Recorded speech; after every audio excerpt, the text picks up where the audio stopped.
Oh, boys, how's it going? It's Good going. morning. Good morning. Nice and early, just in time to make sure Welsknight gets out of bed. And he loves these early morning podcasts. They're lots of fun.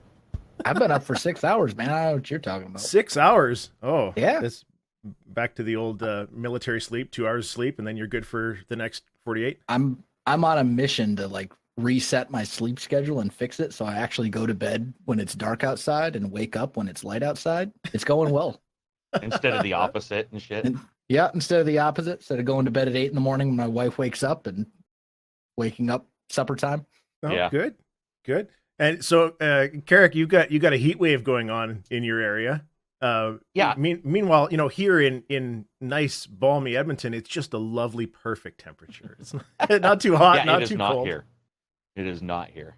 No, oh, that's too bad. I don't. We only have one air conditioner in the house, and because most of the year it's there's snow on the ground, so it's kind of not a big deal. I have a fucking air conditioner like every 7 feet. I don't know about you, but That would be awesome. I can bit mine like we talked about prior to the podcast. I'll just put everything right near those ACs. Make me some cash. Oh, good stuff. I need to get something off my chest. I watched Infinity War, and I know it's not gaming related, and no spoilers. I don't want to spoil it for anybody, but my God, attention deficit disorder in film form. It doesn't focus on anything for more than 30 seconds at a time. It's jumping all over the place. I couldn't. Sorry, we saw that last night. It was just too. Have you seen it? No. Yeah, I saw it. I liked it, but I think that all Marvel have just progressed to that point now. So what you said is completely accurate. I certainly Bay did. Yeah, it's exactly what I was going to say. It's like a 360 spin with an explosion every 7 seconds, and then another cutscene. It's MTV cutscenes, the movie, really. And then you gene splice him with Adam Sandler, and Yeah. Oh yeah, the comedy has. If you remember when the first ones came out, there was some good comedy, but it wasn't as prevalent. And then when you see like Guardians, Ragnarok, and now this, you're like, damn. I mean, it's like 15 Chris Rocks out there. Just so which much. Is a little odd, yeah. Oh goodness. So, what have you guys been up to? What have you been playing lately? Things that are exciting, I hope. Oh, absolutely. So, funny story. My wife went on a business trip recently, right? And she's the type to buy souvenirs. And they went to Waco, Texas, and she's really into HGTV, and they went to Magnolia or whatever, and they have like this gift shop, and she spent like a couple $100 on souvenirs, on coffee cups, and like it's all good, right? Like a lot of it was you can never have too many coffee cups. Everybody needs more mugs, right? A lot of it's like practical stuff. But she came back, and I was like, so since you spent all this money on souvenirs, like I'm entitled to spend that much money on like a PlayStation 4, right? And a couple of games. And my wife, being the amazing and loving wife that she is, said, yeah, absolutely, go for it. So I bought a PS4 like 2 weeks ago, and played all of God of War, played through Horizon Zero Dawn all the way, which is a game that I missed out on because it was an exclusive, and I'm like, I want it so bad. I'm about to start, what's the Indiana Jones one? Uncharted. Uncharted, yeah, thank you. Uncharted 4, starting that, all sorts of stuff. I've been playing a lot of PS4 stuff, obviously doing all the normal channel stuff too, like, the Minecraft and the Isaac and all that other kind of stuff. But the big one was God of War and Horizon Zero Dawn, finally, after like forever of waiting to get my hands on it. Very nice. I can see her in the chat saying she got maybe 4 cups. And you got a PlayStation 4. I mean, the numbers match, right? 4 cups and like a cutting board and a placemat and a table and a cow piggy bank and a couple of magnets and. Yeah, that sounds fair. That's it sounds like a fair trade-off. It's perfectly fair. I'm right with exactly. You. I totally agree. Do you have Bloodborne? I do. Okay. I have it. I haven't started it yet. I look forward to hearing your thoughts on that when you get a chance to play it. Me too. I'm sure that game is something else. I'm sure I will enjoy it. I've enjoyed the other Dark Souls titles that I've played, so yeah, I have a feeling I'll enjoy it. I'll get frustrated at it and scream and yell and be angry at some point, I'm sure, as I do with most Souls games. Yeah. But, Oh yeah. That's to be that's expected. a part of the experience. Yeah. Yeah. Default. Karak, what are you playing? Backwards compatible stuff on the Xbox X, which I think was one of the topics I had sent. If you want to talk about it in the future, I'm blown away by the remasters. $40 for a remaster from like Ubisoft or whatever for Assassin's Creed or something like that, and or the Dark Knight games. And then I'm playing Red Dead on the Xbox X, and 4K. It's like all enhanced. Fallout, all enhanced. There's something just amazing about a company doing that for free. And it's so cool to just hit a button and it'll be like, you want to download this? Yeah, download. And then turn it on and be like, what the fuck? So that's what I have been doing. I've just been going back and doing whatever's backwards compatible. So KOTOR 2 is what I'm going to do soon, because I think that went live too for backwards. Red Dead's the big one, though. Even ignoring Red Dead 2, if it never came out, I've always been a fan of Red Dead. So it's just jumping back in, and that one and Bully. I don't know if I think you and I have talked about Tarmack Bully, but we've talked about it. I don't think I've ever actually played it. Same with Red Dead. I got into some of the GTA games, but not the other Rockstar stuff. Right, and that's the thing that I think is so cool. Is like you have like Bully, you have LA Noire, and then you have their big ones. And I'm hoping that we see some of their older ones get this, like a Bully get an enhanced. But that's pretty much. And then some games for review, and Pillars of Eternity too, which I can say I'm playing. But stuff that you can talk about and stuff that you can't. And yeah, the NDAs are starting to get a little odd now. It's like you can't even mention on Twitter that you're playing this game. All right, well, really, you just have to. Yeah. The last two have been pretty crazy. That's bizarre to me. It's anti PC PR, really. Well, I'm seeing the other way around, or have been for the last year-ish. There's more tendency to let people get footage out earlier, right? And I know you're going to see some different games than I do, but in the general sense, like the streaming embargo tends to open up a week before, like Frostpunk, right? Here's this preview build, everybody can go ahead and play it, but the review build itself, is locked for another week or whatever the case, right? Yeah. I mean, honestly, I think it's everybody coming to grips with journalists, influencers, and then like quick look people, and trying to figure out where everybody fits. And because I'm a reviewer, I think they're nervous that like I'll say, which I've never done, but they're probably nervous that I'll be like, at the end of God of War, blah blah blah happens, which I would never do. But I think some companies are really nervous about that, and that's why a lot of times you won't even see a YouTuber get a big game, because they're so nervous that video footage would ruin it, even though an IGN will do both a written and a video. But the NDAs are pretty crazy. The NDA we just had was like, you can show the first one level. That's it in the review. You can show nothing after the first level. Okay. That's pretty tight. So that's what I've actually been doing. That's a really good lead into our first talk. But okay, I have to talk about Beat Saber. I have to. It's so good. It has absorbed my life for the last week and a half.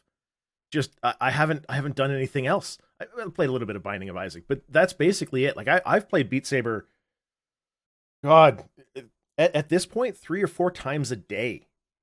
I'll just load it up, play through a handful of songs, play for 20 minutes or whatever, and then stop. And I'm not stopping because it's not fun anymore. I'm stopping because I'm exhausted. I just can't. I can't do it. My back you're also is good sore. at it. My shoulders are sore. Oh, it's so good.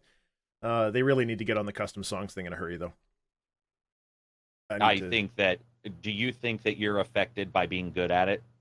Because I was talking to some other reviewers, and it was like, people be all, do you see a game differently if you're good at it versus bad? And when I saw you post in that expert level, and I clicked your video, I was like, yeah, I'll check this out. And I was like, no, I'm not going to do that, because you were just like, and I was like, and obviously when you're playing it, it is different. Like you'll see something that looks impossible on a video, and then you'll do it. And you'll be like, okay, the cues are done accurately. But you did, I think you've got 2 expert videos so far. And that first one, even more than the second one, I don't know what it was about the song, but pretty soon, like people in my Discord were like, what the fuck? I mean, how is anybody even moving that fast? Like it's crazy. And then the person you posted, I can't remember her name. The person that did it in the T-Rex costume. Oh no. Yeah, no. I know what you're talking about. Like, the Jedi costume. Yeah, through Liv. So, I don't think so. I don't think that skill is effective. I mean, I'm a big rhythm game player, have been forever. I did tons of time in Rock Band and Guitar Hero and all that kind of stuff, right? So I have some experience with the rhythm stuff, and I think a lot of people look at Beat Saber videos and think that, this is impossible. Mm-hmm. Really, it's just muscle memory, right? Like they're looking at the whole package of all of this crazy stuff's going on, but really, like if you kind of tone it, or like bring yourself back a little bit and look at it like a drummer would, where each hand is just doing something in a different way, and each hand has their flow and what they're going to. It's not actually that fast. Okay. But as far as people enjoying it that don't have a high skill level, I have some friends that I had over, and they were terrible, and they loved it. They loved every minute of it. Playing on easy, and then and you get to watch them get better, and as they start to figure out, okay, well, no, now I understand the movements, so they're moving up to normal, and one of them starts trying songs on hard, and it's really a muscle memory thing more than anything else. I think it's just so good. I love it. I want to know how many people are going to buy VR because of that game. I think it's the highest rated VR game now already, in just like a week, less than a week, which is crazy. It was actually on the top sellers list for a while. Oh wow! Like fan-frickin-tastic. Good for them too. Yeah, I'm so stoked for them. That's awesome. They were completely surprised by it when I talked to them at GDC. Like they were confused and totally overwhelmed by the amount of press that they'd gotten and people wanting to see this game. It's just a great idea. I hope they don't run into any trademark problems. I could see that. Disney is a little bit hungry for the music. No, for the lightsabers. Yeah, I mean, all I know is I think a good deal of it. I mean, hats off to that guy. Good deal of it's the music for me, because if I see a rhythm game and they're like B-52s or whatever, I'm like, yeah, okay, no, that's all right. Like I don't need to jump into that. Yeah. Oh my God. In rock, if I ever saw that in fucking was that Guitar Hero or Rock Band that one was in? I think it was Rock Band. Yeah, because I was skipping that shit. I was like, we're done. Like not even happening. And if that showed up in Beat Saber, I'd be like, what? And it just depends on the music. And that soundtrack that's my kind of stuff. Like or at least one of the ones that I really like that style of music. And oh man, so good. And it fit the movements. We've seen a lot of rhythm games that don't, where the buttons don't really fit what's happening. And VR seems even harder because you have to move versus A, X, A, X, A. Where it's an animation that can draw out so it can look smoother. Yeah, but there's also no buttons that you need to press, right? Yeah, it's just swinging your arms around. Just swinging. I'm going to break a fucking wand. I already know. Like, if I play that game, I'm going to throw one on accident. Well, no, I mean, you have to use the wrist straps. You have to. It's safer for everybody involved, especially people that are watching you play. Come on over. Yeah. Sorry about your teeth. Whoops. Actually, and that makes... So they have the one Saber version, which only has a couple of songs, and it's only an expert skill level for it, where it's only one color. And so if you want to play it and not have your arm fall off, you have to switch hands. So you can't use the strap, which is a problem. I have maybe thrown the controller once. That was not ideal. Not in any respect. I want them to get more songs out, and the custom song thing I think is a really big deal. The community will do a great job with that, as long as things can be rated properly. It may just be Steam Workshop. But I think the really slick thing. So a lot of these games kind of run into a weird piracy gray area, right? Where you have to own the song in order to do this. Spotify has an API. You could link these things together where somebody creates, here's what the game block layout needs to be. And when you pick this in the Steam Workshop, it goes over to your Spotify and it plays the song. Yeah. I think that would be totally doable, and it would get around the piracy thing. Just be really slick. I don't know. I just had to gush about it. I've had so much fun with that game. It's fantastic. We should probably talk about our actual topic of the month, though. Single player games. And there's been a lot of news lately about single player games doing really well. Very specific genre of multiplayer games that's also doing really well, and some people that seem to think that one is hurting the other, and also that Twitch is hurting single player games in general. But Karak, you played a lot of God of War, and you thought it was quite excellent. Yeah. Is there any danger, do you think, of single player games dying off, or having? I mean, at either the indie or the AAA level? Are we in a weird spot where there's only a couple of really good single player developers anymore? No, I don't think we are. I think that for some companies we are. This all started when one of the EA reps was like, single players died, blah, blah, blah. And it's like, it may have for your IPs. And it's completely valid that it's possible that the way they steered their company and the development that they did, that they steered themselves away on their own from single player. But you have Shadow of the Tomb Raider, which looks to be massive. You have the Uncharted games. You have, even though some of these have a mini element, most of them are known for their single player. Horizon Zero Dawn was the #1 exclusive prior to God of War for Sony, and it sold insanely well. And I think Frozen Wild sold well, which was one of the best DLC packages you could get for a game.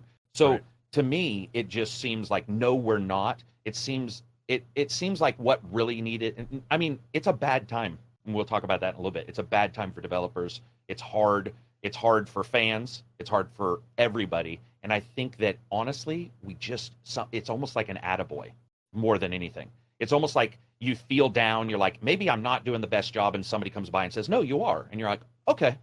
I honestly feel like that's sort of the way we were for a while, where it's like single player. And then some single player games came out and they were like, no, man, it's okay. And we just sort of moved forward from there. Because I don't see it's not dying. Like there's entire companies that's what they're going to be based around, whether it be a Hellblade or something like that. Those are doing Elix. Those are doing really well for those respective companies. Yeah. Wells, you primarily play single player games. I mean, Minecraft has a big multiplayer component, but as far as the variety of games that you've been talking about, like Isaac and PlayStation 4 purchase, right, you've had a chance to go through Horizon, which is I haven't done the expansion, but the game was fabulous. Yeah, it was really good. I enjoyed it immensely. I think, I don't think single players go anywhere. I think there's plenty of really big IPs out there that I can't imagine being multiplayer in a way that would be like substantial. Yeah, exactly. You got your stuff like your Assassin's Creeds and your Zeldas. Like, can you imagine a proper fully fledged multiplayer Zelda title? Like, no. There's just so many out there that I don't think single player is going away. I think like Karak said, for some IPs, like I would not be in the slightest bit surprised if a lot of like the first person shooters out there, those IPs move away from single player campaigns entirely. In fact, didn't Call of Duty recently announce that the next Call of Duty isn't even going to have a single player campaign at all? Was that an announce, or was that more of a leak? No, I think that was announced that Blops would not have. Wasn't it Call of Duty Black Ops 3 would not have? Right. 3, I guess at a certain point, I remember which number they're on. At a certain point, you do remove the arm that's afflicted with leprosy, right? Right. They haven't had good campaigns in several generations of that game. Yeah, because it's been about the multiplayer for the last 12 Call of Duty titles. Like, that's what people buy Call of Duty for, is the online multiplayer. But yeah, I don't think single player campaigns are going anywhere. What I really want to see come back is couch co-op. Give me couch co-op. Give me games that I can sit on a couch with and play with my wife and play through together and have an actual like substantial co-op experience. Yeah. Like, I shouldn't have to buy a second TV and a second Xbox One or a second PS4 so that my wife and I can play the same games together. Like, so give me split screen co-op back. So on the topic of PlayStation 4, have you played A Way Out? Not yet. It's on the list. So there's your I've only had the PS4 for like 2 weeks, man. You got to cut me a little. Well, I'm just tossing it out there. I haven't played through the whole game. I chatted with some of them at GDC and got to see a little bit of it. But it's very much a couch co-op. Now, whether you have maybe anything more than 2 playthroughs on it is probably debatable. playing it from each character's side. But you only need one copy, which is awesome. Yeah, that's the most amazing thing I've ever seen. Even if it's not couch co-op, if you're like online, the fact that somebody else does not need it it's ace, especially for the cost of the game, which I think is only 20. Is it 19 or 29? Can't remember. It's a budget price though. It is. Yeah, it's not a AAA thing. That's not even new though, right? StarCraft, the original StarCraft, you could. I don't think it's new, but it's certainly not familiar. No, that's true. No, for sure. Yeah. You're right. I just mean like you could spawn a copy and play multiplayer with friends. What I've never really understood is why multiplayer has to be over the internet and can't be split screen too. It's not. I can give you the answer of one developer. Yeah, if you want one. Sure. One of the Halo developers said that what happens is currently with the overabundance of analysis channels like mine. You do analysis sometimes, but neither one of us do graphics ones. But you have like your digital foundries. Right. What happens is people focus on the worst looking picture possible, and it becomes a PR issue.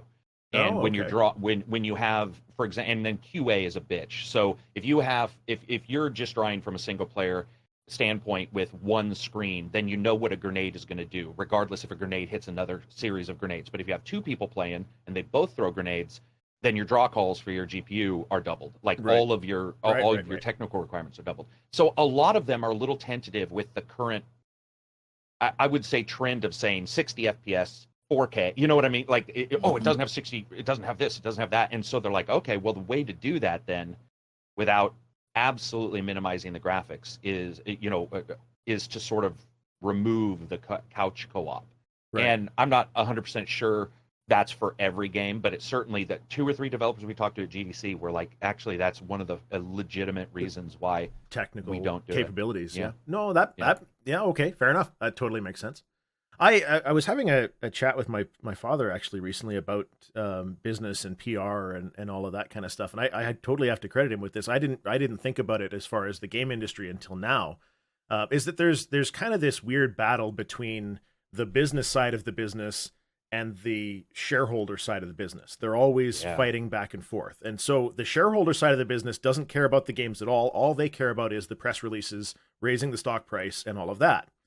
And a single player game, so God of War, this is the business side winning out and saying we can make a really great game that's going to make an awful lot of money. And the shareholder side doesn't really care because they're only going to get 2 or 3 or 4 press releases out of it, right? Even if it does really well, it sells that 3 point whatever million copies. They get their awesome press release, stock price goes up, everybody's happy. But with a battle royale game, you constantly have this flow of good press and moving that stock value in the right direction. Makes me wonder whether some of what we're seeing is because of the PR cycle, because a single player game just simply doesn't have that. Once it's a one and done kind of thing. Well, I know with shareholders, we're starting to see threads on forums too, which is weird. But you like in the past, it used to be NPD numbers, still is. Yeah. But now you start to see like at this press event or at this shareholder telephone call, we heard this and this, and you're like, really? Like, what? That's where some of this data is being leaked. That's where some of this data is going out. And there's a focus and attention on those, because that makes total sense. And I think anybody who's ever owned shares sort of knows that that's. One group is looking for that consistent, constant growth. They don't care about anything with that. I mean, as long as the name and their share name is the right thing, they don't really care what's going on. And then you have like you said, the business, which I think is creative people as well. They get together and they're like, well, we want to do this. And then, you do have those battles. And it depends also on your CEO and what they'll, which side they fall on that, I'm sure. Yeah. Wells, you play a lot more of the indie single player. Which is, I mean, if you were to pick an area of the market that's the strongest, indie probably would be it. Yep. Are there any indies that are really trying to focus on the multiplayer experience as much and doing really well with it? I mean, we know, Isaac is a great example of single player that's just constantly fleshing itself out further and further. Yeah, well, I think they're pretty much done with Isaac updates now. This last update that came out, I think last week or whatever it was, is supposed to be the last. Is supposed to be the last one. Yeah. We'll see. I'm trying to think of. of like Zombioid? indies. Yeah, that would Zombioid. be one. I know there've been a couple of them that have been really kind of designed like only for multiplayer. Like there was Keep Talking and Nobody Explodes. There was a couple of those like VR, get with a team. What was it, Star Trek Bridge Crew or something like Crew. that? There's a bunch of those that kind of came out. Those were really indie titles. I mean, there's a handful. The thing about indie games is that there's just such a huge variety of different stuff. Like, there's plenty of multiplayer titles. There's plenty of single player titles. There's plenty of you pick anything, and there's probably an indie title or 20 out there that fit the bill. And there's too many for me to keep track of all at once about every single indie title that's going to be coming out within the next 6 months or anything like that. Like I try, but oof. There's a lot of stuff. Even the ones that are actually worth playing is hard to keep track of. I mean, oh yeah, for sure. Isn't Steam up over 5,000 games to be released this year, kind of thing? Like just ridiculous numbers. Something like that. I mean, there's more indie titles. There are more titles out there. And I play almost exclusively indie titles on YouTube. I think the first AAA game that you could make an argument about whether or not Minecraft is an indie title or not, but I think the only truly AAA title I've ever played on YouTube was Far Cry 5, which I'm playing on my second channel. Yeah. But everything else is for the most part indie stuff because of just competition on YouTube and smaller channels trying to compete with bigger channels for AAA titles and stuff like that. But I mean, at any given time, there's always 20 more games that I would want to play that I can't fit in my schedule because there's just not enough. You can only release so many videos a day. There's only so many hours available to you. So, there's just a huge variety out there. There's tons of multiplayer stuff, tons of single player stuff. It really just depends on what you're looking for. Yeah. Do you think that Twitch is hurting single player games? So this was something that IGN had put up. It was just a little opinion piece. The general thought is if somebody can watch somebody else play through the single player game, they now no longer wish to buy that game because they've seen it. They've seen the content and they can move on with their lives. Whereas something like, Battle Royale games, Fortnite and all of that kind of stuff, it really doesn't matter. They were free anyways, and they're just looking for the widest possible audience. Every game is different. Therefore, if you want to experience it, you'd have to buy it yourself. Yeah, I think it really depends on the game. I mean, I think if you're talking like a really story-driven game, like even something like bordering on like a graphic novel, or not a graphic novel, a visual, what do they call them, visual novels or whatever. Yeah. Something like that that's really, it's not really about the gameplay, it's all about the story. Something like that, yeah, I could see, and not just Twitch, but Twitch, YouTube, any sort of media out there that covers it. If you want to look up spoilers and experience the game that way, sure, go for it. I think a lot of people who do that, though, are maybe in a position where they can't afford to buy the game or they wouldn't buy it anyway, Mm-hmm. But then there's other single player games out there that I don't think it really makes a huge difference. It's something like a Total War, for example. Watching someone play Total War is not the same as playing Total War. So, You know what I mean? It's not really story driven. It's a 4X strategy game, or like an Age of Empires, or I think it really just kind of comes down to the game. I think there's certainly an argument to be made that certain games are hurt from a sales perspective because of platforms like Twitch and YouTube. But I think for probably the majority of games, it either doesn't matter or it helps sales overall. Yeah. Karak? I think that every time some new form of information delivery systems come out, everybody worries about this kind of shit. Like forums. I remember when it was all, forums are ruining games. And, it depends on how old you are, but you remember pre-internet for some of us. So I think that each time a new form of something comes out, everybody reacts to it and sort of has to adjust. I think quick looks were a huge deal because a lot of people are like, well, there's an hour and this is what I get out, this is what I just heard from this person. I will or won't buy it. I'm sure those affect sales, but just like Will said, you don't necessarily know how they do. They could cause more people to buy it than would have purchased it prior. They could cause less people. So to me, there is no way you could ever blanket that entire conversation and say yes or no. And I am not a believer in let's say quick looks as much as a lot of people, because I feel that a lot of games are front loaded, or a game is that first hour doesn't show you how your character grows. For example, God of War in the first hour is not God of War in your 20th hour. It's not even, and yes, that's people are going to be like, well, that's God of War. Most games are like that, and I think that to me is a little bit more what I worry about, is that developers will front load games for a Twitch. Well, we know it's happened actually, where there's been games where that first 2 or 3 hours is like jam packed, and then after that you're like, there's nothing to do, in this game at all. That worries me more than really any like large group of people doing one particular thing. It's more along the lines of how it's represented as a game, because a lot of people, they have that one chance. They release the game, you got your Twitch, your YouTube, your Mixer, and then 2 days later, your results are in. And it's like either there's the occasional game that has a problem and then goes up, and the occasional game that does well and goes down. But overall, you can usually look and go, they missed their mark or they hit it. And that's fair. Yeah, blanket statements don't seem to work for that. Yeah, well, and I think there's plenty of examples of games out there that have achieved enormous levels of success strictly because of Twitch or YouTube. Like you can't tell me that Minecraft would be as successful as it is today if it weren't for YouTube and Twitch existing. Like, I mean, YouTube propelled Minecraft into the extraordinary level where it's at now. And then there's plenty of examples too of people saying things like, I would never have heard of this game if you hadn't played it, because I follow your channel and I think you're wonderful and good looking and creative and funny and whatever. I'm going to try this game. And then they, do you try. I've never heard any of those. I've never heard any of those comments myself. I get good looking all the time, but that's about it. Yeah, good for you.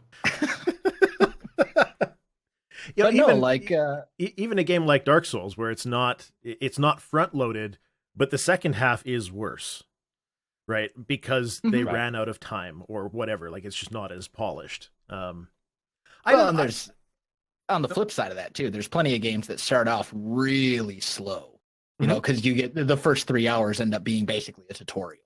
And it's like, okay, well, when do we get to the actual meat and potatoes of it? So if you're judging an entire game based on that, like first hour or two, you're like, well, okay, so we've learned how to like operate the menus and equip gear. Cool. when do we do fun stuff? Yeah. No, that's fair. I've always kind of subscribed to the idea that if your game can be fully experienced by another person watching it, then why was it a game? It's kind of like even something like What Remains of Edith Finch.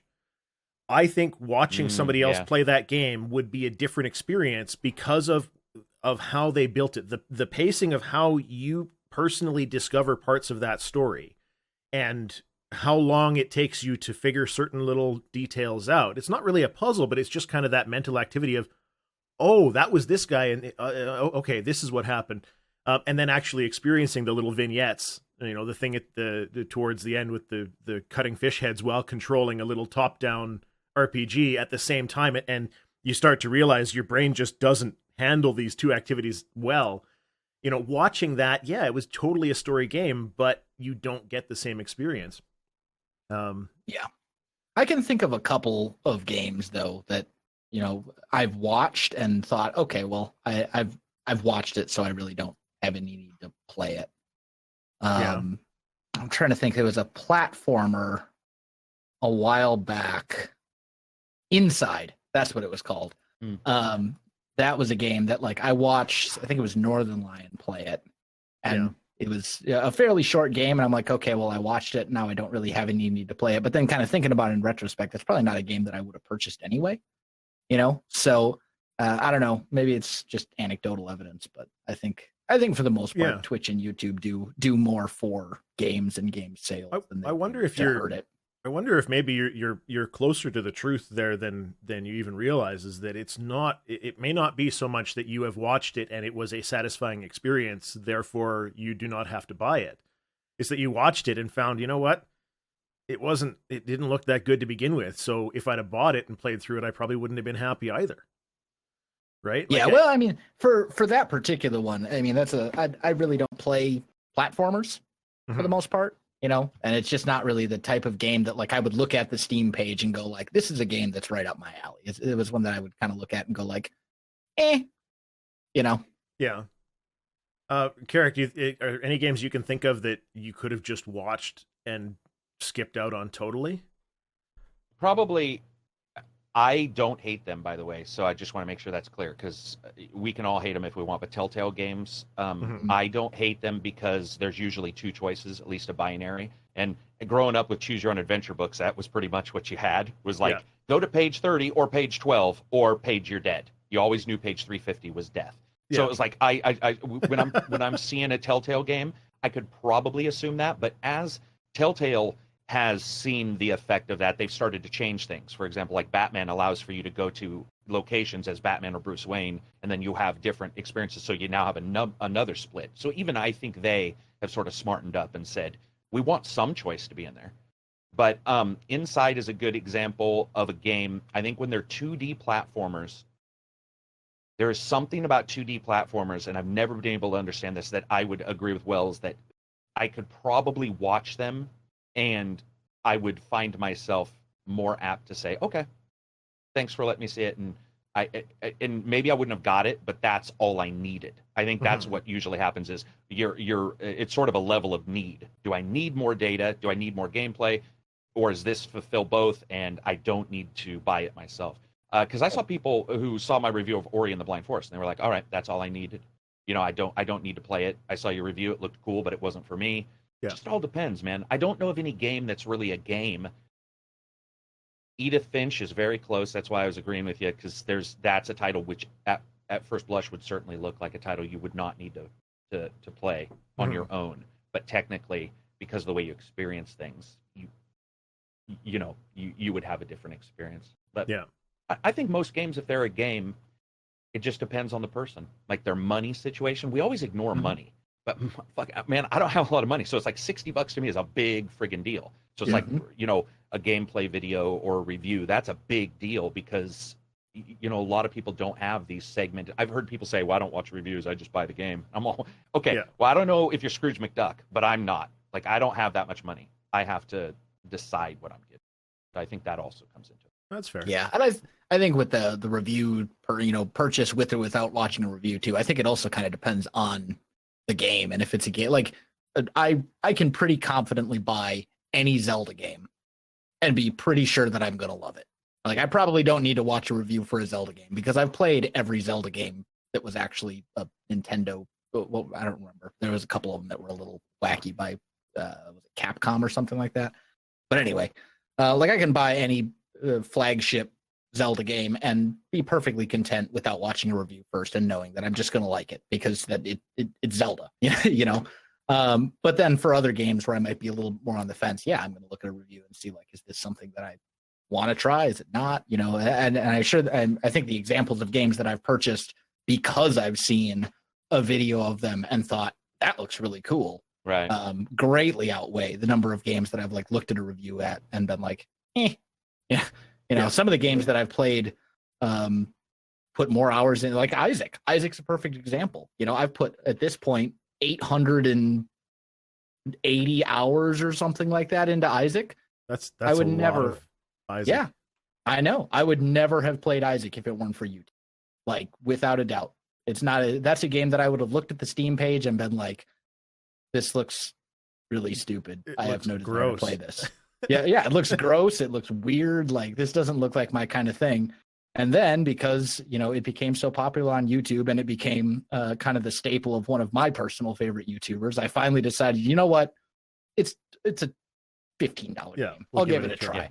And then I played it. I'm like, oh my God, this is the greatest game ever made. How did I wait 3 years or whatever it's been to start playing this game? And now it's one of my all-time favorites because it's just really good. Yeah.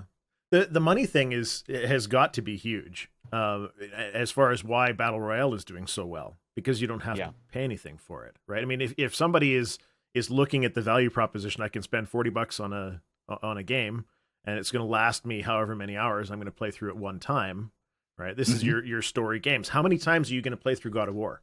Is that a game that has a lot of replay value? Like for me, I had no desire to go back and play Horizon again.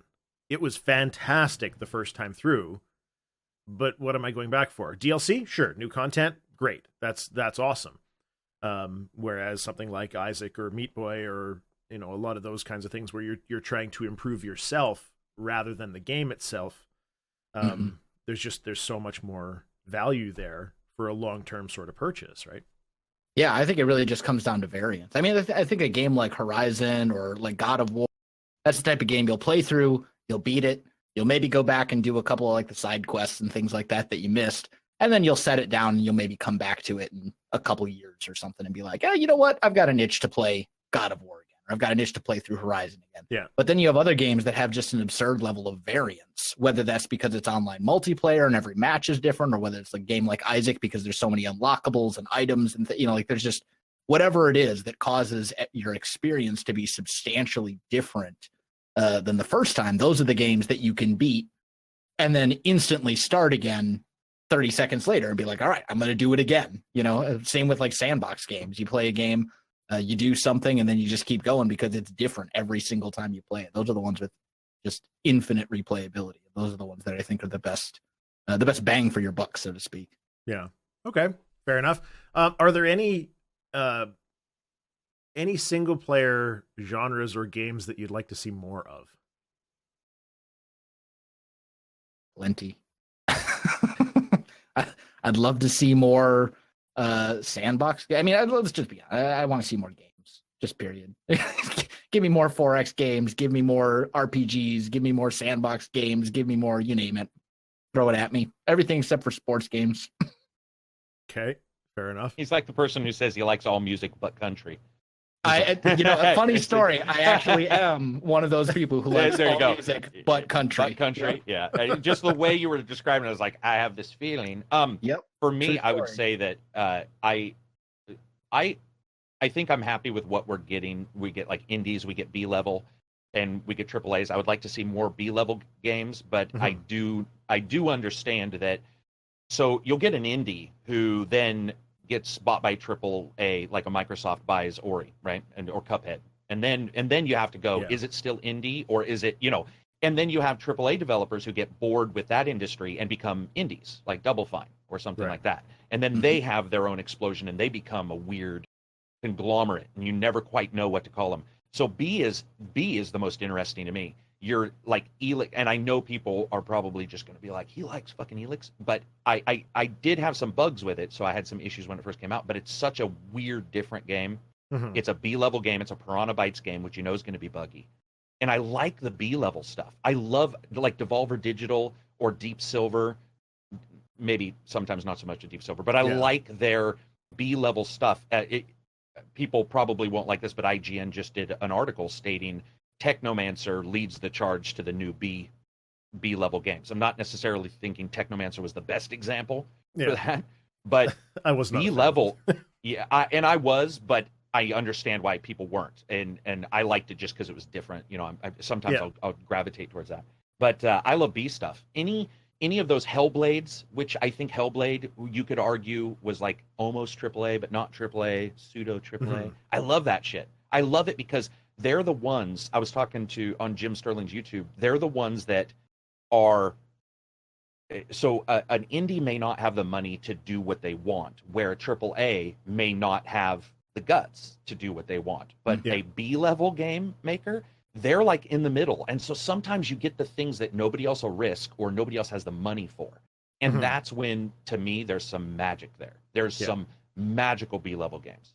But that's for sure. I tend to agree. I'd like to see more B games. I'd like to see the AAA group stop putting all of their eggs into so few baskets. Yeah. You take some of these $50 million projects and turn them into $5-10 million games, right? Just try it out. Just test it. See how that does. Do some weird experimenting. Do some innovation. They have the money to do it, and I think it'd be pretty cool. I really like The Surge. That was another one that was, very Dark Soulsy in the way it was designed, but, future tech and these kind of mech suits and it was high, great. and they had the vertical and horizontal attack instead of light and heavy, which seems like a small change, but when I was talking to their developer in the interview, like he started describing why they chose that, and I'm like, fuck, that's awesome. Again, I had some bugs, but overall, there was some really cool stuff. Yeah, me too. Yeah, because the enemies are blocking either high or low. Yeah, Or you have to yeah. pick the strike the match.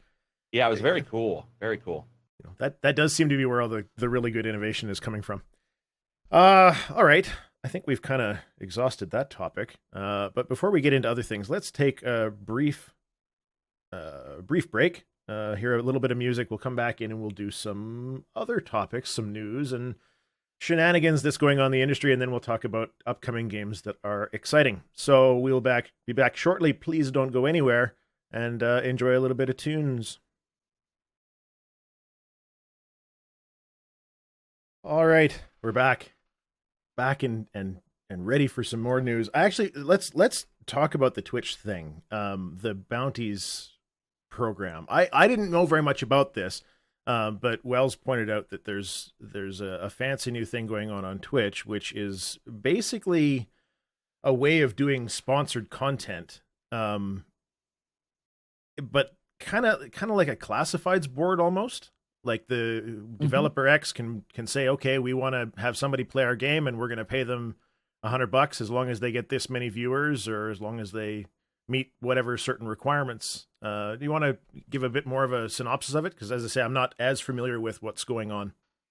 Yeah, so basically, and I'm not like super familiar with it myself, because it was just very recently announced, and I haven't had a chance to really check it out yet. But from what it looks like on face value, is that basically they'll have like a classifieds board, kind of like you were saying, where they'll have all these lists of different games, and they'll say, hey, if you stream this game for an hour and you hit your normal viewership numbers and stuff like that, you'll get paid X amount. And I imagine the amount will vary based on the game and all that other kind of stuff. But it looks like a way to kind of streamline sponsored content as a streamer on Twitch. So it looks really interesting, because I mean, sponsored content is one of those things that, like, as a creator, you have to be careful with, because your rapport and your trust level between you and your audience is like super important. You don't want to be seen as like a sellout. But at the same time, like, it can be a very good source of income. Like, so it's one of those things you kind of have to balance different stuff. But one of the harder things with sponsored content is just finding the right sponsored content, right? Like finding a game that you think your audience will legitimately be interested in, that you as a creator you are legitimately interested in, that also wants to pay you to stream their game, and having like an actual list of all these different games where you can be like, hey, I want to stream this. I wonder if this game is on the list, and maybe I can just earn a little bit of extra money from streaming this game that I'd be streaming anyway. It looks like a really positive thing overall. Okay. Karak, you had some thoughts on this one too. Some good and some bad. Yeah, well, and I just read something that I want to know what you guys think of this. So if you do not meet whatever the viewer requirement is, you only get a partial payment. And I was thinking about that, going, that is very smart of the company, because basically, depending on what their number and viewership number is, and who they accept, because they're the ones who get to choose who they accept, you could get a lot of people streaming your game and yet not pay any of them the full amount. Like, I was just looking at it going, man, I get why they're doing it, for sure. But I found that odd when I was reading it, going, I'm black-hearted in my worry about business all the time. So it's like I always think the worst stuff, just because I've been so set up so many times. So it's like that would be bad. But overall, I think it's good. It's FameBit basically for Twitch streamers. FameBit allows for people to do that kind of stuff, but for all platforms. I think it's good. It depends on, we were talking about this prior to the podcast, like, it depends also on how much information is given. For example, if a channel requests to be a part of one of these programs, can you see that? Can other people see that? That would be quite interesting to see how people reacted to that and who accepted what. How you tell people it's sponsored, as Will said, it's huge for respect for people. Well, it's not for everybody. Some people, we know that they get paid, and we're okay with that. Like a Linux tips or whatever. Like, he's very open. Linus, it's like Linux. Sorry, it's like, it doesn't matter. It's like Trojan condoms, and I'm here to say they're the best condoms. And you're like, okay, whatever. It doesn't matter what it is. He'll take that sponsorship. So it's okay for some. I think what it can help, depending, is once again the smaller games that they look at a PR company, and Tarmack knows this. Some of the companies handle different tier games. Some of these PR companies that talk to influencers, and you send a code out, but you don't know if they're going to cover it. Yeah. And you don't, and we've had that before where like, somebody will ask for a code, they won't cover the game, and the PR company will be like, why didn't you cover this? Because we sent you the code. I think this is the best for that, where smaller companies who don't have a ton of money can say, we're going to pay this little amount plus give you a free game if you cover it, and then be able to see that you actually did. Also, I think this does reflect some of the complaints that we saw from Michael. I can't pronounce his last name. I apologize. And I've had him on the podcast before, but the guy from Everspace. I don't know if you saw his complaint. I did see that. Yes, they spent a whole bunch of money and they got maybe the wrong. I was going to bring it up. Maybe the wrong Twitch user, or yeah. Go for it. Now, well, so don't you think that may be increased by doing this kind of thing? Because this does seem, the way that they've worded it, this seems to be very indiscriminate on who is there. And it is, but it's the company gets to choose. So they'll have, instead of what Michael's problem was, is he was asking a PR company, who then the PR company reached out to different and that I can totally agree with Michael. Like that is scary, because you don't know if the PR company is paying attention to what people will cover. Yeah. So if Michael, for example, or anybody said, here's $500, we want 10 people to cover it, $50 a piece, whatever, and then they can look at who applies and look at their Twitch channel and say, have they covered a game like Everspace before? Because that was a disaster for them. They felt that they spent an extraordinary amount of money and on the PR company, and that failed them. That's just me. I don't know. Well, that makes a great deal of sense, right? I mean, what exactly would happen if you gave a game, a walking simulator to Ninja on Twitch? He has the wrong audience. They don't care. It doesn't matter to them, right? By the same token, giving Fortnite to somebody like Lethal Frag, who's a very chill, laid back kind of guy, well, it's just the wrong audience. And I'll bet you all of those metrics are there on the company side. When they go and they create this thing, and you apply as a Twitch streamer saying, yeah, I'd love to do that, it will give them the demographics. It'll give them all of the information about the games that you regularly stream, how long your streams are, all of that kind of stuff. I don't think that any of it's going to be public, though. I really don't. I don't think that they're going to show, this channel applied for this or anything like that. Probably. It's all going to be in the back behind a dashboard, which kind of sucks a little bit. I also wonder whether they're going to kind of tier it a little bit. If you'll excuse me 1 second, continue. Yeah, for sure. I wonder if they're going to basically make it so that people can only see certain things, right? Like if you're a Twitch streamer, you may not actually be able to see all of the different bids that are out there. I don't know. That wouldn't surprise me. That wouldn't surprise me at all if they say, to be able to see these bounties, you must have X number of concurrent viewers and all this other kind. You know what I mean? I wouldn't be surprised at all if some of that stuff is hidden. Because one thing I will say, looking at what's on the bounty board at the moment, most of it's like $100 for a 1 hour stream or stuff like that. The vast majority, in fact, I think all of the ones that are currently on there are actually pretty far under what you would expect like a fair payout to be for sponsored content. Like, obviously the numbers that you would, the amounts of money that you would be paid doing sponsored content is, dependent on your viewership numbers and like what the company's budget is and all these other factors. But what's on there right now is like way under what you would expect someone to be paid for actual sponsored content. Right. So, it all just depends. But yeah, I have a feeling there's probably going to be some sort of a tier system, because I can't imagine that someone like a Ninja or a Co-Carnage or something like that would be paid the same for doing sponsored content as someone like me, who gets 100 to maybe somewhere between 100 and 300 viewers depending on the game I'm streaming. It's like I have to imagine the offers would be different depending on the metrics of the channels involved. As a real numbers guy, I would be very interested in seeing the overall data of it. They could anonymize it. I wouldn't care. Give me the rough. Okay, here's how big the channels are. Here's how many viewers they get. Here's how much money. And you crunch all of that to figure out, because you're exactly right. If you're looking at the amounts that they're paying right now, it's very low. but it also just is something that is new, right? They haven't really settled on what are people actually going to accept.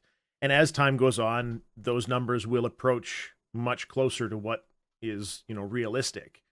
Because they're gonna put these classified ads in, and nobody's gonna take it. Well, okay, your only option then is to increase the price, because obviously people didn't want to be paid that little, right? So there will be an equilibrium point that will be reached at some point. It would just be really fascinating to see how that changes over time.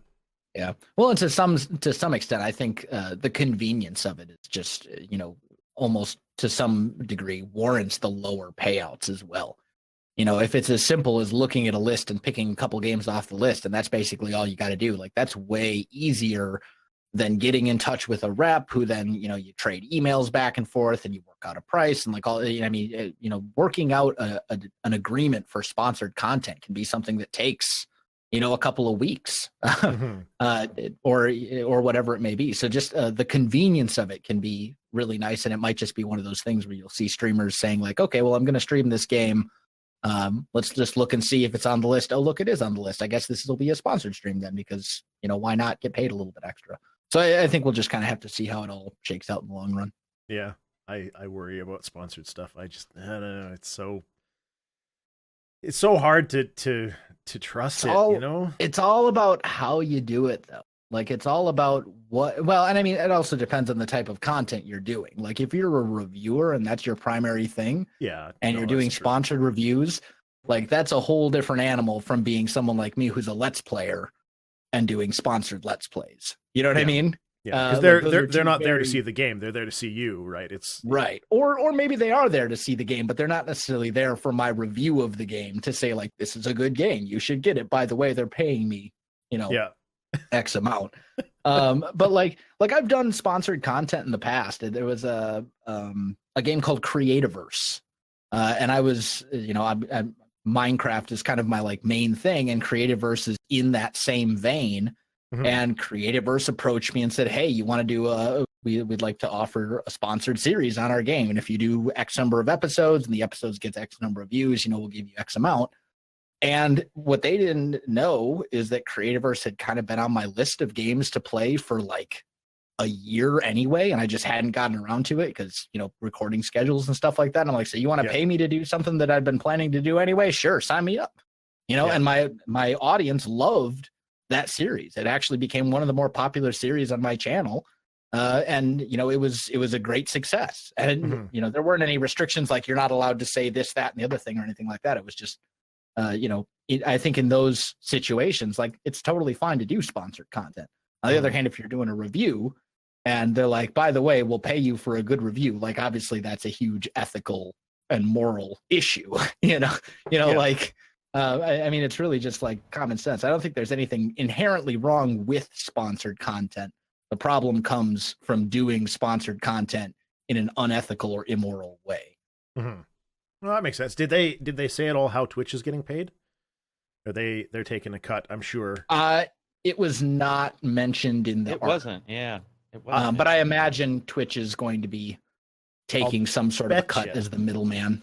I'll bet you there's a cut, and I'll bet you there's an extra fee that can make sure that yours is at the top of the list. But that's just me. I'm just a cynical douche. There may be. I'm sure there is. It's just the way that business goes. Okay.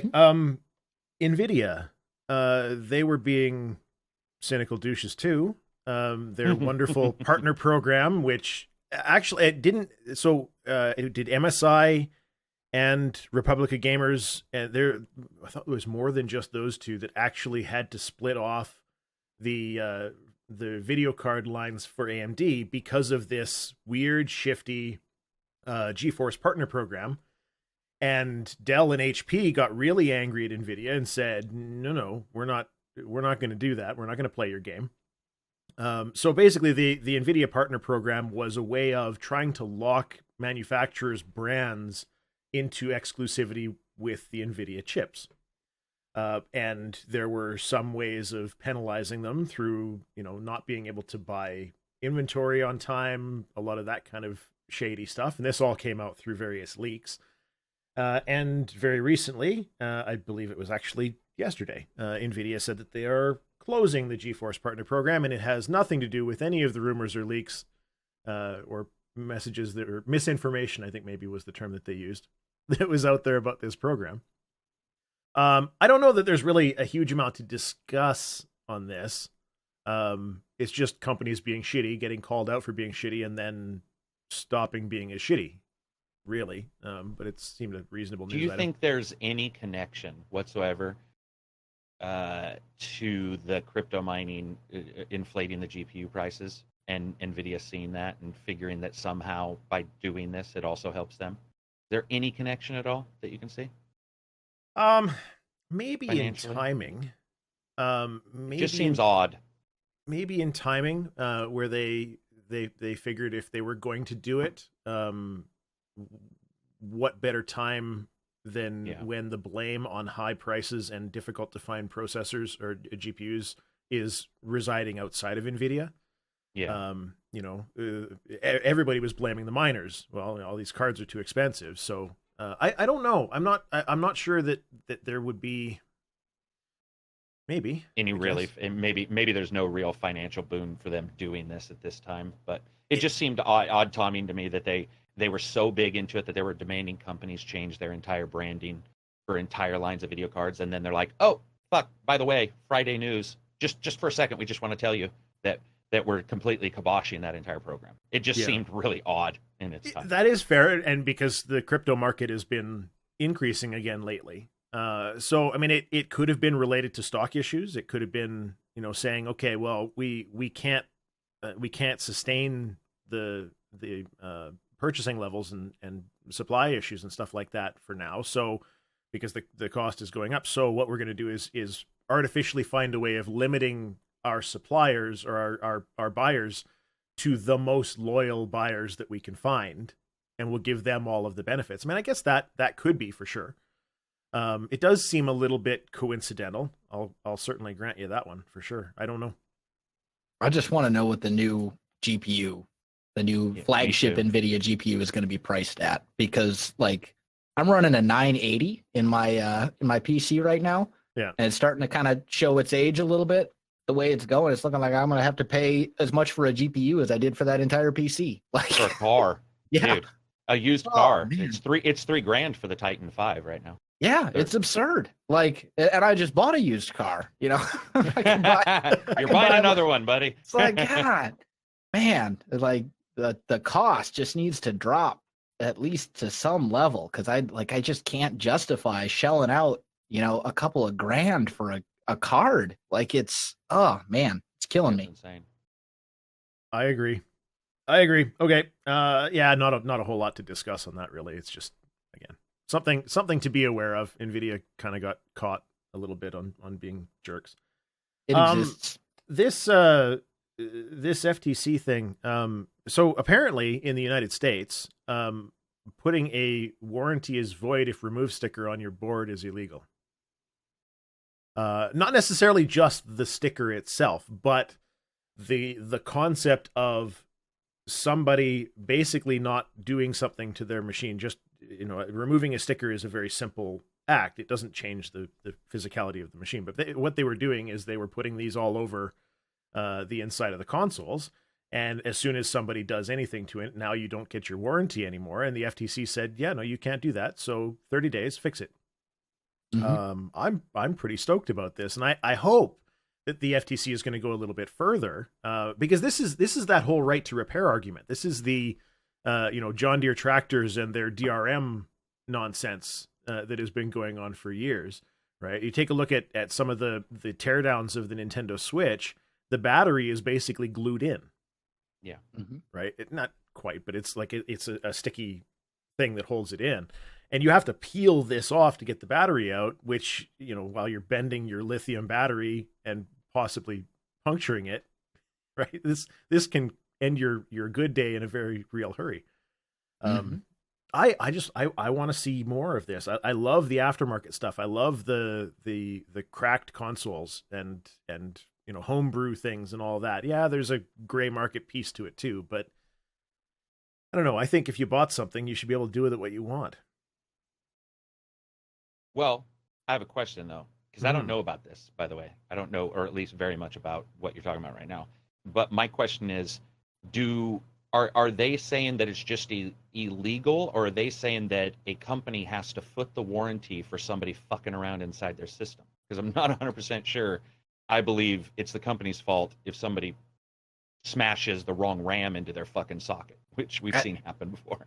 Like, I think what they're saying is that this removal of the sticker, like a mattress bed tag, like a mattress tag, where they try to tell you that's illegal. They're saying that like removing it's not legal to say that this voids the warranty by just removing the sticker. I think that's kind of what they were. Yeah, what they were doing is they were saying that the removal of the sticker constitutes proof that you tampered with the system and therefore you no longer have warranty protection, when that's not necessarily the case. Gotcha. What if for example you, and I don't know if you tear down a PlayStation, if you can replace the RAM, I doubt it. It'll be soldered onto the board, I would suspect. But if there was something that you could replace yourself, the fact that you replaced that thing doesn't mean that the warranty on the rest of the system is not valid. So the FTC is kind of going down this road of, no, if you want to deny them their warranty, you need to prove that what they did broke it. It's sort of a changing the who the onus of proof is on.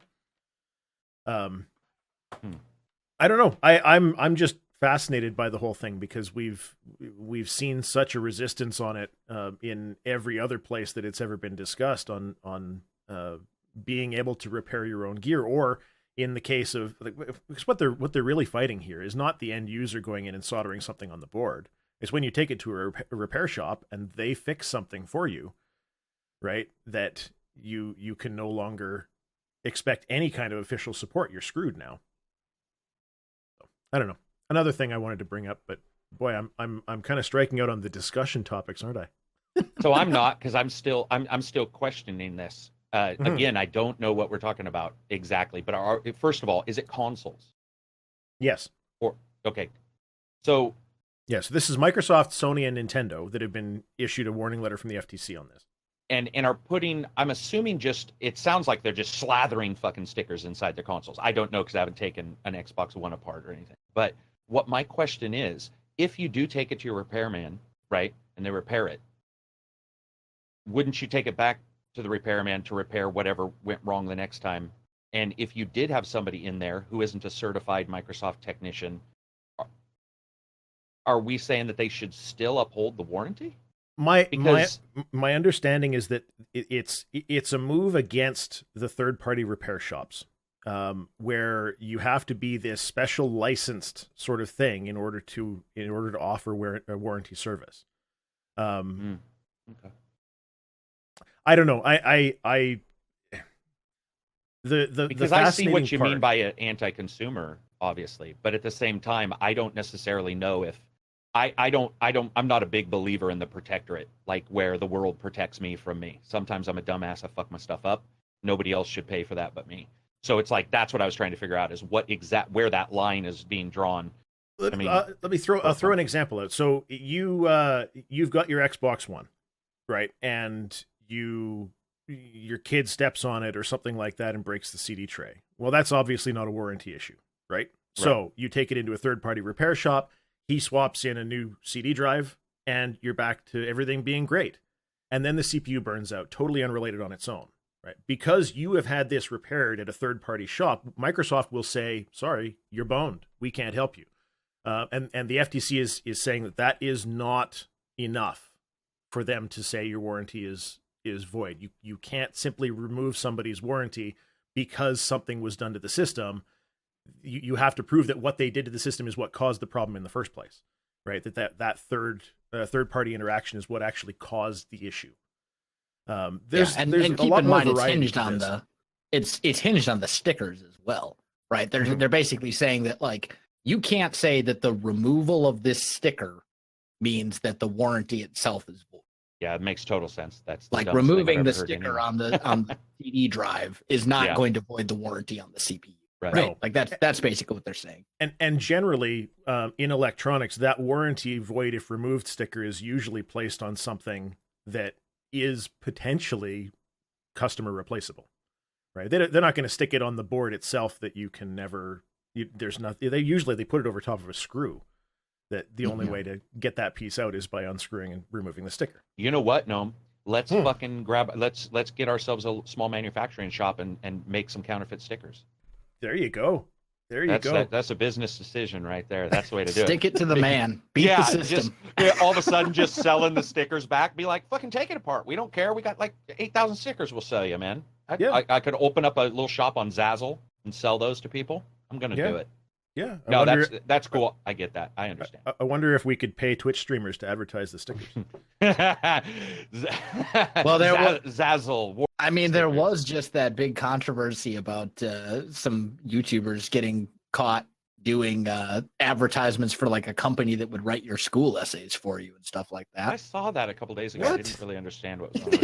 Did you not see that, Tarmack? No. Couple people got caught basically doing sponsored stuff where they were promoting this website that was essentially a website for cheaters. So you would contact them and they would write like your term paper for you. I'm like, wow, that's like we were talking earlier about how like when it comes to sponsored content, like it's all about the trust that you build with you and your audience, and like that's how you destroy it right there. Is you do stupid stuff like that. On the flip side of that, though, Wells, is also why some people don't want to, or like Tarmack was saying, he's worried about sponsored content all the time because that puts a lot of stress on a YouTuber to track it down. Like, how would the YouTuber, if you just get somebody selling stuff, Podbean, I upload to Podbean, and Podbean has this new thing that it's like you can add ads to your audio to your podcast, but when I start looking at some of them, I'm not lying. Like there's one that's like Miss Cleo will tell you your future, and I'm like, what? I'm not putting that. So some of it's like how much a YouTuber wants to investigate, because I'm not 100% sure. I don't know, how much do you expect a YouTuber to know about a company? Like This one was very questionable. This one was like pretty cut and dry. They're like wecheat.com. Yeah, it was something like that. Like I Awesome. forget. It was like blatant. Like that was the whole purpose of the website, was like, we'll write your essays for you and stuff. We'll write your essays.edu. Yeah, well, it's like you go to their like front page and it's like, we guarantee at least a B+ on all the papers, and we'll do citations and blah blah. Wow, this is just like, we'll make sure it passes through all the cheating software that they use, all the turnitin.com and all that. We'll make sure it passes that. Your tuition back guarantee. Yeah. I was like, wow. I don't know. There's been a bunch of sponsorship stuff that they didn't really long term get hurt by. That whole CS:GO Lotto thing and the FIFA channels and stuff advertising these gambling things, which is a totally not whatsoever a convenient segue into the Belgian Gambling Commission saying that loot boxes are gambling. Well, didn't the CS:GO Lotto That's all I got to say about that. Didn't the CS:GO Lotto stuff aren't they still hung up in court? And one of them got fined. Like one of them, they've been punished, but they still have their YouTube channels, and they still have a huge audience that doesn't give a shit. Oh, I see what you're saying. That is gladly able to continue watching them and giving them more than enough money to pay their fines. Right? These are if doing stupid stuff was enough to completely ruin your YouTube channel, then like I can think of a number of the super large YouTubers who would be gone ages ago. Like, yeah. Oh no, I'm totally with you. It would be, if you want to make that go away, then YouTube has to be partially liable for content. Yeah, nowadays, the more stupid stuff you do, the more popular you get. Yeah. Like Tarmack, you and I should have a boxing match. What do you say? Boxing match? Yeah, we'll do a boxing match, you and me, and we'll do diss tracks. Well, I'll put out there you go. I'm really stoked about that whole loot box thing. It almost looks like we're at the end of loot boxes in the big AAA games. Like they really stepped back and said, "Oh, people are angry. We may have gone too far." I wish that EA wasn't the only one really getting the heat. I don't know. I hope so. Yeah. I hope we're coming to the end of loot boxes. Like we've had this discussion a million times, so I'm not going to go down the road too much, but yeah, I think of all the microtransaction models that exist, like loot boxes are probably the worst of the worst. I tend to agree. Did we have anything else that we wanted to discuss? Anything? we brought up before we started the show the Obsidian topic. Chris Avalon has had quite a strong post that he put up with some really heavy accusations, and we didn't really want to get too in depth into that one. I don't think, just because it's good to be aware. And part of the reason I bring it up is at the moment the industry's really only heard one side of this, and you need to be really careful before you start throwing some of this stuff around. But it is going to be something very fascinating to follow and find out what has actually happened with Avalon's exit from Obsidian and how that actually happened. But outside of that one, I don't know that we have any other topics. Maybe we can talk about some exciting games that are coming up, though. There's a ton of exciting. There are a ton of exciting games. What can you talk about that you have played that is not out yet? Is there anything along those lines? I mean, I can't give like a final for Pillars, but I'm enjoying that. Pillars 2. But for me, it's not what I've played that isn't out yet, because most of them are under NDA. But I'm actually incredibly excited for like E3, which is rare for me. Not Bethesda. They can shove off. Done with them. Like if they announce something great, that's fine. But I'm like, I got burned by them too many times in a row. But I am excited for Ashen, which is a B/indie title that Microsoft showed about 2 or 3 years ago. I got to do some interviews with those folks. It's like a Zelda in a volcanic world kind of thing. It just looks crazy. I am so stoked for that game. Ashen, yeah. They showed it on set, but unfortunately, it was shown prior to Cuphead. So it was like they showed theirs and then Cuphead, and people were like, whoa, no. Cuphead looks awesome. And it was like, wah, wah. So I can't wait to see that. I'm super excited for Ashen. I just think it looks everything I've talked to them about, and that we've had them on a couple times, and then they just did an interview recently with, I think it wasn't Polygon, but it was one of the bigger websites, and some of their gameplay stuff, I cannot wait. The one thing that it makes me a little nervous is how they're handling the co-op, which is they will not allow voice chat, or at least within the game they won't. You can probably do it within Discord or something like that, obviously. But they're doing that so that you have to sort of look at the person and understand what they're trying to suggest to you. Not 100% sure that'll work. Yeah, but that seems a little odd. Yeah, that seemed odd to me as well. But overall, that's probably the one that I cannot wait to see E3 and see what they show. And then there was a leak that Forza Horizon 4 is going to be shown. And if so, I'm going to be like a giddy little schoolgirl, because that is your weekends. Man, the Horizon racing games have really elevated themselves, and 3 was phenomenal. So those are probably the two main things I'm looking forward to when it comes to like E3. Then there's stuff in the middle always. Yeah. Wells? Jurassic World Evolution. Yeah, true. Planet Coaster, but dinosaurs. It's going to be the greatest thing of all time. I'm so looking forward to that one. I hope so. I hope so. I hope so too. I worry a little bit about, I don't know.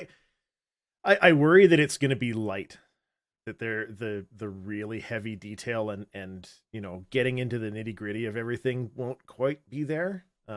Maybe I have some friends who have played it, who flew out to Universal and actually got their hands on it and stuff like that. And they said it's really good. Like they're really looking forward to it. And these are the people who played Planet Coaster for hundreds of hours, and the super over detailed buildery type people who like to do crazy levels of detail and everything. Sorry, I was going to ask you, Wells, did they say, I'm sure they probably didn't, but here's the one major thing I'm worried about with that game is what happens with all those type of games is performance. The performance is always shit in those games. Like, it just doesn't matter. I'm assuming they probably couldn't say anything. Like, did they even say it was smooth, or did you hear anything? If it's don't bad, know. You don't have to say it. Yeah, okay. I don't know. I haven't heard that much about it. I mean, my understanding of it is to Universal, and they played on like PCs that were provided there at like an event type thing. And I mean, the other thing too is the game hasn't even hit like a proper release version yet. So I mean, I don't think we could judge performance, but If I remember correctly, Planet Coaster had some performance issues once you got enough stuff in it going on in your little theme park, and then even after like release and stuff like that. So, City Skylines, all those. Yeah, City Skylines as well. Some issues. But at the same time, like if you can go in and you can start a park and you can get 20 hours out of your park before your performance completely tanks. For sure. Like still 20 hours per park, that's not bad. Yeah. You know? Is that performance issues or just not having the amount of power necessary? Because I had that issue in Frostpunk. I don't know if you had that going through in Frostpunk, but it starts to really chug on frame rate by the time you got that crater full of stuff, right? Yeah. And you've got smoke everywhere and all. I mean, Jurassic World is going to have a ridiculous amount of foliage, and it's not going to be thousands of dinosaurs slowing your machine down. It's going to be all the little visitor avatars and all of that kind of stuff. And bushes and fucking like trees and shit always eat up FPS so fast. Yeah, and it looks amazing. So that's sort of why I'm like, man, it would be great to get it and be like, it performs really well. That'd be so cool. Yeah. Well, and then the thing too is I think your average YouTuber or streamer probably has a better PC than your average consumer for the most part. So, if someone like me is struggling to run the game, odds are most other people who would be in my audience are going to struggle to run the game even more than me. No, that's fair. So Karak, that's kind of my benchmark is like, if I'm having problems, then you're probably going to have problems that are worse than mine, Karak, when you do reviews, you've got multiple PCs you're testing these on, like for different specs and stuff like that, right? That's for the reason, because like people, I mean, when I was watching reviews prior to doing reviews, when I was still, gainfully employed, as people will say when they bitch about me, when I was working, I would see somebody do a review and they'd be like, I got my twin 1080s with my fucking overclock to 6,000 gigahertz, and I'd be like, come on, like the normal people just don't have the money for that. And so what I did was I just made sure to keep my old PCs and sort of have them at specs that are like 970, for example, something like that, where it's like, that's the low spec. Because I also do not believe that a developer should not be able to make a game that is future-proofed. I think Ultra, though, should be changed. They should change the name. Like, it shouldn't be called Ultra anymore, because all that means to me is I should be able to run it now, but really, really good. They need to change that to like, in the future you can run this with better shit or something. So it's like people get that it's like more like low, medium, and high, because that does matter too. You'll get your frame rate eating stuff. Yeah, that was like Crysis, right? The original Crysis, when it came out, there was no hardware that could run the max settings at a good frame rate. It just chugged on everybody, and it took years until someone was able to build a machine that could get a good frame rate on those max settings. And that's awesome, right? Yeah, give future-proofed kind of level of quality. Sort of just rename it or something so that we know. But I would love that, because I think that sometimes people get hung up on it too. People are like, well, I turned it on Ultra and I can't get 60, 4K. And I'm all, really? Because that's asking a lot. A lot of times the developer will put in special effects, and then what settings do you have? Do you accidentally have like your anti-aliasing overriding in NVIDIA or something? Yeah. Well, a lot of people don't realize just how much different 4K is for processing power needed to compute to bring it together. Like that's a huge amount more than a 1080p screen. It's just too much. So that makes sense. I'm curious to see what comes out of E3. E3 is going to be interesting, at least. I don't know that I really care about Red Dead. I think they're going to ruin it with Red Dead Online, and they're. I know you don't want to think of that. I know they're going to have. We're going to be buying picket fences, though. That is what will happen. Saddlebag packs or something. I don't know. Donkey dollars instead of like shark cards. It'll be donkey dollars. That'd be. And we're going to be buying picket fences, and it'll be like, you want a white one, $5. Want a brown one, $5. Refill your ammo for the low price of 99 cents. But please, God, I never thought about that, man. I don't even want to think about that. But at the very least, it'll have some kind of single player experience that's fun. GTA 5 was good. It was a fun experience. It was only 4 hours long, with 4 hours of travel time, but it was a fun experience. There's some rumor about Cyberpunk. I don't know if they've actually confirmed they're talking about it, but that'll be cool. I just love CD Projekt stuff, even though they don't have the best reputation from their employees. They don't. They're a little bit like the Obsidian stuff, where it's like you hear things. You're just all, is that true? And then Glassdoor shows up and somebody writes a review on the company or whatever. Yeah. But I don't know about you guys, but Cyberpunk, I did see I'm sure you saw this too, but they went back and found the old documents where they said this will be first and third person, so it's not just going to be third. Which that's interesting from a gameplay standpoint. If you understand development, that's going to adjust your camera. It's going to make sure there's going to be adjustments in both cameras to make sure that each one works, which is going to be interesting to see how they handle that versus a Witcher 3, which was third person. Right. And I'm really excited for that. I'm also excited to see how their technology handles a cityscape with multiple NPCs that look crazy ass, because if you understand what Cyberpunk is, these are not like medieval dudes all wearing the same tunic. They're going to be... No, it's a lot more Deus Ex, right? Yeah, it's a lot more Deus Ex or Anachronics, which I'm really excited for. Like, that to me is... I cannot wait to see what the tech can do in cityscapes like a GTA 5, but in the future, or Saints Row 4, which they did sometimes with the superhero stuff. Yeah. No, that makes sense. The only thing about Cyberpunk that I'm tired of is the futuristic cars. I mean, let's be perfectly honest. Toyota Corollas will still be around. Datsun diesel trucks will still be around. Those things, those 1970 Dodge Darts will still be around. Yeah, exactly. Probably not. Yeah, I'm stoked for it. I can't wait. Performance is another one, though, right? Because, I mean, Witcher 3, I don't know if you guys remember, but when that released, it didn't have the greatest performance. So but they also admitted that they downgraded it. Yeah, true. Right? True. But it was because of consoles, and the only way to make it so they could have it on all of those different platforms and bring that whole audience in to actually fund this game was to do it. So yeah, that's fine. And it's still one of the most gorgeous games out there. Mm-hmm. Right? I mean, they fixed some things since, but I'm actually going to play some Witcher 3 as soon as we're done. Excellent. Did you get the HDR patch? I don't know yet. I have it on PC. I've played it on PC. Oh, I'm actually going to play it on PS4 because I can sit on my couch and play on my big 60-inch TV instead of on my 23-inch monitor.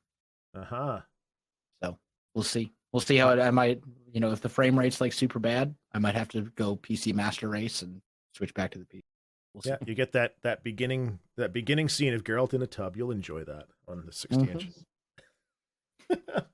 I'm looking forward to Dark Souls Remastered. I think that's going to be a lot of fun. I've been itching to play Dark Souls again, and I keep preventing myself because it's so close. It's just right around the corner here. It's I really want to play that.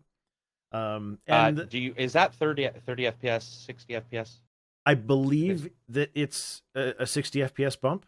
I would need to confirm that.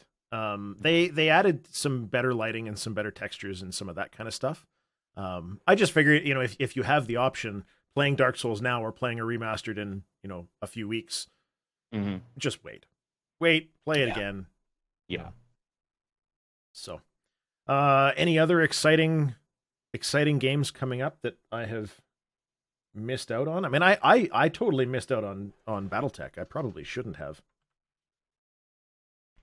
I didn't play that one at all. But I've heard there's some bugs with it though. Yeah, there are, but if you don't hit them, it's BattleTech, which is pretty nice. Because I'm a big BattleTech fan, so there was definitely some really cool stuff. I'm trying to think of like stuff that's coming. See, I think the problem is remember Red Dead shuttled, I think, 4 of the major titles to next year because of their release schedule. So 4 of the major titles delayed, which I will say I'm interested to see if Dead Island 2 has a trailer, because they showed it like multiple years ago, and it's janky as hell. But I actually enjoy that game. And I've always enjoyed the smaller devs and publishers like the Deep Silvers and stuff. So I'm just more interested in what they do and what they show. I mean, Ashen's Microsoft, but I think that we might see some stuff from them. There was one rumor that there's a big IP actually that got to a B company, which if that's true, and it's big, like if you hear about it, everybody's going to hear about it. If that turns out to be true, that would be very cool. I think that what's the other one? Devolver Digital. They've got some cool stuff. So I'm excited. And I want to see if their E3's crazy. Did you guys watch last year's E3? I did, and I hated it. Dude, I was so pissed because I was that whole week I was doing restreams of all of the E3 press events, and I was going in with let's get some news, let's get some stuff. And theirs had none of that. And I rage quit out. I watched for like 15 minutes, 20 minutes, maybe a little longer, and I fuck this, I'm done. I don't care anymore. Tarmack has no humor.com is a website you need to create. I'm just joking. Indeed. I get it. But dude, we were in Discord. We had just got done with one of the conferences, and somebody said, "Are you watching this crazy ass other conference?" And they sent me the link. And I personally, it was that they took the piss out of everybody without being personal, which I think is vital. You shouldn't, if you want to attack another person, there better be a reason. And I still don't even know if it should be done. And what they did is they like attacked the situations. The earliest access shit cracked me up, because we're at that point now. We are at the point where games are earliest access. They barely run, you know, and Hunt Showdown is like 1 FPS, or used to be. I think they patched it, but it was so cool to see. It was so cool to see. Yeah, now it's 3. It's tripled its performance, right? Yeah. But that was so funny, man, to see them and see her out there. And just when she said earliest access, I was like, yeah, I can totally appreciate it. Like if I go back and watch it knowing what it is, I can totally appreciate the jokes. But at the time, I was in the mode of, we're looking for news.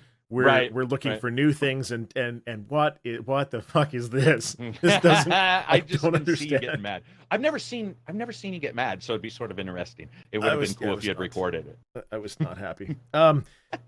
Yeah, I believe that they have commented, because I did see something from them, that this year's will have real news in it. Okay. I don't think they're doing the same take the piss out of everything. I'm sure that they'll do something ridiculous, because that's just the kind of company they are. They like to play it, a little bit ridiculous, but I don't know. The only other one that I saw that I had totally forgotten about was Detroit. Is out in a couple of weeks too. Become David Human. So Cage. That's another PlayStation 4 exclusive there for you, Wells. I'm a little concerned that it's not going to have the replay value that they're pushing that it will, and that it's going to have a very small number of scenarios, because they're trying to go with this crazy variety and this massive web of different ways that you can play it. If you haven't seen it, basically, Wells, it's you're going through different scenarios and having to pick up clues along the way and find information along the way, so that when you get towards the end of the scenario, you're talking to another individual. Everything that you did leading up to them gives you different options in how to resolve the situation, right? So the first thing is this android has taken a person hostage, and you're an android as well, right? So you're going through the room where it all happened. You're picking up pieces of information. It looks really cool. Now, David Cage is a real hit or miss kind of guy where it comes to things, and he's had his own studio rumors and whatnot going on lately, but it's still one that I would like to play. It looks very interesting. Did either one of you guys play Omicron, which is a very old game of his? Did you play Fahrenheit or Indigo Prophecy, depending on where you were? Either one of you guys play those games? I don't think I've played any of them. I have not. So Heavy Rain then would probably be the one that you have played. Yeah. I know a lot of people dislike him, whatever. I totally can see why they do and stuff. I'm interested in it overall, just as a interactive title, because The Council is another game that's sort of like a Telltale game, where you run around, you do different things in the same areas, but you can see all these variabilities. That's fun. That's if it's done well, that's actually some of my most enjoyable games. So if it's done well, that's going to be awesome. The problem I think that he has sometimes is a Peter Molyneux kind of situation, where he gets a little into his own head, and it becomes an echo chamber. And the feedback that people may have for him when it comes to writing and stuff doesn't get into the game. It's just him saying, "Oh no, I'm for sure doing this. This is the way we're doing it." And you get some oddities that can occur in some of his titles. I'm writing it this way because I'm David Cage and I know best. Right. Well, yeah, and the thing is he's running the place, so he sort of does, because he gets to choose the focus. But at the same time, games are a group effort now. It's one of the reasons why I get mad when people talk about a bad game or whatever, and they only mention one person. Like if they're a lead that did an E3 or something, they sort of blame that one person. But it's like, dude, there's like 200 people that worked on that game, good or bad, right? Yeah. Like if it's good, you should also celebrate them too, because the QA guy who's getting $9 an hour pushing a 5,000 times, Mhm. it deserves the same kudos to me, at least, that some of the people we see do. Yep, I agree. Well, if we're at, I think that's about all that's really exciting coming out. Maybe Runner 3, if you like those games. What is it?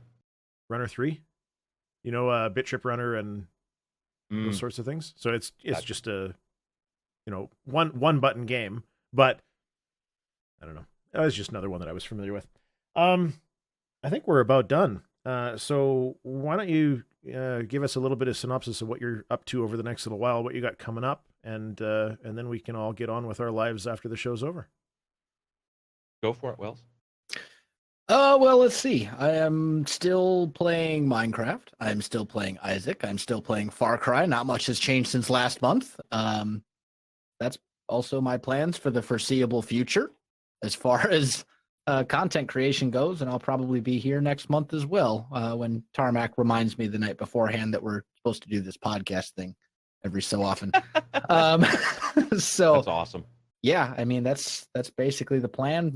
Main channel will continue to be Minecraft and buildy sandbox games. Second channel will continue to be everything else that isn't Minecraft, and that's about it. Have you considered a capture card for the PlayStation?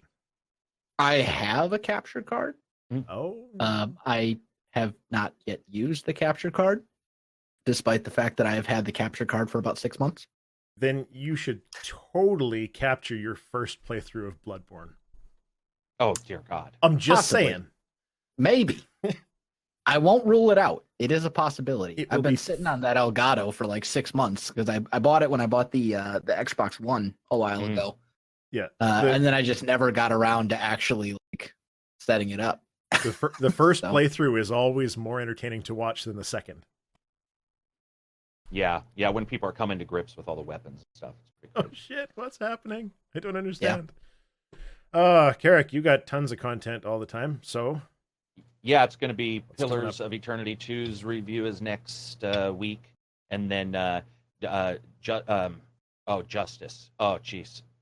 I can't remember. It's a 2D fighting game. It's like Streets of Rage. It's called something Justice. I just got the game up and running on the Xbox. I'm going to play that for a review. Yeah, it's I can't believe I can't remember the name because I think it's like Raging Justice. I ended up having to contact them a couple times, and got the code. And I'm a big Raging Justice. So I'm a big fan of like Streets of Rage, the older 2D, Double Dragon stuff. So that's what that looks like. That'll be something I'm really excited to cover. And then for us, the big news is like we're not gonna. There's no real changes to the channel in the way I'm doing any content. The reviews, there'll be just as many reviews, but I am adding some stuff. Like I started doing some post review videos. So I did God of War, and then like a day later, 2 days later, I said, "What do you think of God of War?" And we're doing those kind of videos, like to get more of a community thing. Cool. And that turned out to work out really well because then in our podcast we cover what people said. So we go through the comments and we read like, okay, this person had an issue with this. And then that podcast, the international podcast that we do weekly, is going to go live now instead of being. So it was recorded and then went. I would upload it later. We're just going to start doing it live on Twitch, Mixer, and YouTube to allow for people to ask questions live. Because a lot of times, I'm sure you get it too, where people are like, "Man, I wish I was there because I would have asked this question," or I would have corrected Karak because he's a dumbass. Like those are the kind of things I actually want because if you could go off on a side tangent and be wrong for like 15 minutes, and then like one of us will go, "Oh shit, I just looked that up," and like that's not correct. And so the idea that people can jump in is something that I've done a couple times on the channel, but never done with these guys. So. Our last one was 7 people, which turned out really well. Just so many people, and I thought it was going to be a disaster. Yeah, I thought it was going to be a disaster. I invited too many, by the way. I should admit that was 3 too many. And we got in, and I'm like, let's try it. Discord's bandwidth isn't high. The requirements aren't that high. And what's the worst that could happen? What's the worst that could happen? Well, the worst is you just get like everybody talking over each other. And instead, it turned out really well. And that's about it that I can talk about right now. But yeah. Okay. Lots of exciting things that you can't. That's always fun. Yeah. All right. Well, I guess that brings us to a close. For myself, I don't have an awful lot. We'll be doing a news wrap up tomorrow. There are a fair number of those sorts of topics. Again, NVIDIA and some of these things. So I'll be doing that. I don't have anything game-wise coming up at the moment, mostly because developers hate me and I'm too small. But I'll get out and do a little bit of asking. I haven't really been doing much of that. So that's it. That's all. I'm going to go play some Beat Saber. So here, you can enjoy some Beat Saber on the way out. This is the song Beat Saber from Beat Saber. I hope you had a good time. I hope you enjoyed the show. Thank you very much, boys, for showing up and discussing games with me. Thank you. It is always a good. pleasure. And we will talk to you later. Bye-bye, guys. Peace out. Adios.